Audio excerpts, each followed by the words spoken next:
CUT special series में एक बार फिर से आपका स्वागत है। इस एपिसोड में हम उन प्रश्नों को देखेंगे जो आपके परीक्षा के लिहाज से बेहद महत्वपूर्ण साबित हो सकते हैं। तो चलिए शुरुआत करते हैं। कछुआ संरक्षण के लिए आदर्श मंदिर के रूप में नामित नागशंकर मंदिर असम के किस जिले में स्थित है? ए कामरूप, बी विश्वनाथ, सी सोनितपुर, डी डिब्रूगढ़। इस प्रश्न का सही उत्तर है विकल्प बी विश्वनाथ। चलिए देखते हैं इसके विश्लेषण को। नागशंकर मंदिर पूर्वोत्तर असम के विश्वनाथ जिले में स्थित है, जहां इसे कछुआ संरक्षण प्रयासों के लिए मान्यता प्राप्त है। अगला प्रश्न है, पिथौरागढ़ जिले में भारतीय सेना द्वारा संचालित पहले एफएम रेडियो स्टेशन का नाम क्या है? A border beats, B Panchshul pulse, C Sadbhavana radio, D army weaves.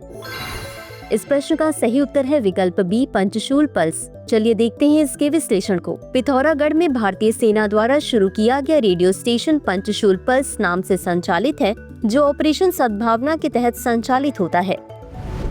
अगला प्रश्न है, भारतीय मौसम विज्ञान विभाग द्वारा अपनाए जाने वाले नए उच्च रिजोल्यूशन मौसम मॉडल का नाम क्या है? ए वैश्विक पूर्वानुमान प्रणाली, बी भारत पूर्वानुमान प्रणाली, सी भारतीय मौसम पूर्वानुमानकर्ता, डी मानसून ट्रैकिंग सिस्टम। इस प्रश्न का सही उत्तर है विकल्प बी भारत पूर्वानुमान प्रणाली। चलिए देखते हैं इसके विश्लेषण को। IMD IITM पुणे द्वारा विकसित एक नए उच्च रिजोल्यूशन मौसम मॉडल भारत पूर्वानुमान प्रणाली को अपनाएगा। अगला प्रश्न है, गिर राष्ट्रीय उद्यान में शेरों की गणना के लिए मुख्य रूप से किस विधि का उपयोग किया जाता है? ए कैमरा ट्रैप सर्वेक्षण, बी प्रत्यक्ष बीट सत्यापन, C radio collar tracking, D हवाई सर्वेक्षण। इस प्रश्न का सही उत्तर है विकल्प बी प्रत्यक्ष बीट सत्यापन। चलिए देखते हैं इसके विश्लेषण को। जनगणना में प्रत्यक्ष बीट सत्यापन या ब्लॉक गणना का उपयोग किया जाता है, जो प्रत्यक्ष दृष्टि के आधार पर व्यवस्थित गणना के लिए क्षेत्र को बीटों और क्लस्टरों में विभाजित करता है। अगला प्रश्न है, हाल ही में केरल तट के पास डूबे मालवाहक जहाज का नाम क्या है? A MSC ELSA-3, B MV Thottappally, C Kerala Star, D Liberian Wiser. इस प्रश्न का सही उत्तर है विकल्प ए MSC ELSA-3। चलिए देखते हैं इसके विश्लेषण को। हाल ही में लाइबेरियाई मालवाहक जहाज MSC ELSA-3 केरल के थोट्टापल्ली बंदरगाह के पास पलट गया।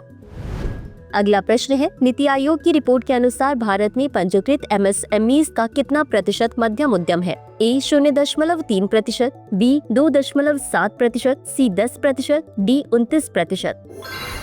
इस प्रश्न का सही उत्तर है विकल्प ए 0.3%। चलिए देखते हैं इसके विश्लेषण को। पंजीकृत MSMEs में से केवल 0.3% ही मध्यम उद्यम है, फिर भी वे निर्यात में महत्वपूर्ण योगदान देते हैं। अगला प्रश्न है, भारत CERN का सहयोगी सदस्य राज्य कब बना? ए 1991, बी 2002, सी 2009, डी 2017।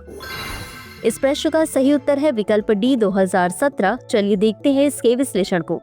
भारत 2017 में CERN का सहयोगी सदस्य देश बन गया, जिससे इसकी सक्रिय भागीदारी औपचारिक हो गई।